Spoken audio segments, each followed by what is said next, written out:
Well, I can't wait till he sees it. Say, where is he? I want to give it to him. I know. He's in the store.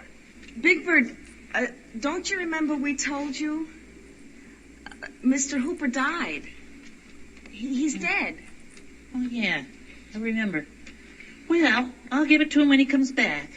Big Bird, when people die, they don't come back. Ever? Oh, hello there. Hi, I'm glad you could come back today. I've got this big problem. I've got all these bags of birdseed, and I've got to take them all to my nest.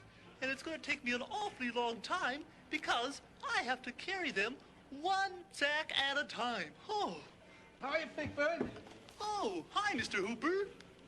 What are you doing with these sacks? Oh, I've got all these sacks of birdseed.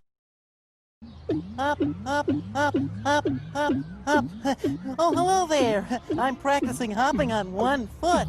It's time to play Journey to Ernie, where Ernie hides and Big Bird seeks. Oh, I love Journey to Ernie.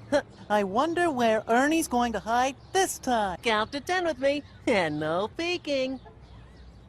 1, 2, 3, 4, 5, 6, 7, 8, 9, 10. Ready or not, here we come. Now you're gonna love this, kids,